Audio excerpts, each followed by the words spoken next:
다윗 왕에게는 19명의 아들이 있었습니다. 솔로몬은 10번째 아들이었습니다.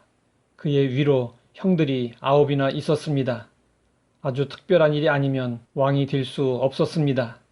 셋째 아들 압살롬이 스스로 왕이 되고자 아버지 다윗 왕을 대적하여 반란을 일으켰다가 패하고 죽임을 당했습니다.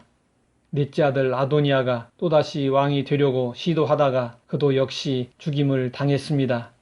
왕위 쟁탈전은 치열했습니다. 이런 가운데 어리고 연약한 솔로몬이 다윗의 뒤를 이어 왕좌에 올랐습니다. 솔로몬은 꿈도 꿀 수 없는 일이었습니다.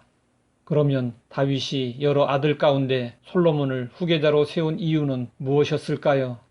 밧세바를 가장 사랑했기 때문에 그의 아들인 솔로몬을 선택한 것일까요?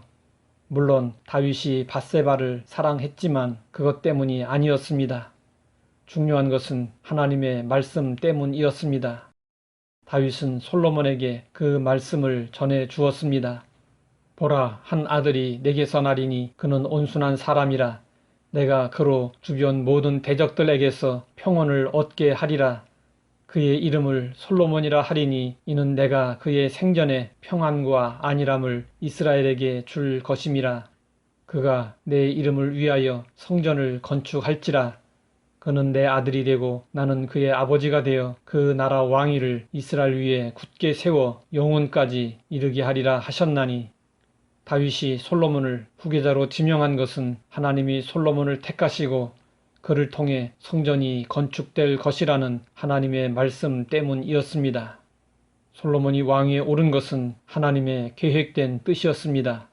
솔로몬은 약관의 나이에 왕이 되었습니다. 왕이 된 후 얼마 되지 않아 아버지 다윗이 세상을 떠났습니다. 정치적으로 홀로 서기에는 너무나도 부족하고 연약했던 솔로몬이었습니다. 그러나 솔로몬은 아버지의 유언대로 정적들을 처리하고 왕위를 견고하게 세웠습니다. 그리고 솔로몬은 온 회중과 함께 회막이 있는 기브온으로 가서 1000마리의 희생제물로 자신을 하나님께 완전히 내놓았습니다. 솔로몬의 제사를 받으신 하나님은 밤에 솔로몬의 꿈에 나타나 말씀하셨습니다. 내가 네게 무엇을 줄고 너는 구하라. 이것은 하나님이 솔로몬에게 무엇이든지 구하면 주시겠다고 백지수표를 내민 것이었습니다. 그러자 솔로몬은 대답했습니다. 나의 하나님 여호와여, 주께서 종으로 종의 아버지 다윗을 대신하여 왕이 되게 하셨사오나 종은 작은 아이라 출입할 줄 알지 못하고 주께서 택하신 백성 가운데 있나이다. 그들은 큰 백성이라 수효가 많아서 셀 수도 없고 기록할 수도 없사오니 누가 주의 이 많은 백성을 재판할 수 있사오리이까. 듣는 마음을 종에게 주사 주의 백성을 재판하여 선악을 분별하게 하옵소서. 솔로몬은 자신을 작은 아이라고 말하며 하나님 앞에서 겸손해 했습니다. 솔로몬은 하나님의 도우심이 없으면 맡겨진 책임을 감당하기에 어린아이처럼 무력하다는 것을 깨달았습니다. 사람들은 자신들의 의견을 주장하기에 바쁘고 남의 말을 잘 들으려 하지 않습니다.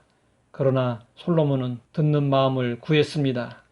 그리고 백성들을 위하여 분별하는 지혜를 구한 솔로몬의 기도가 하나님의 마음에 들었습니다.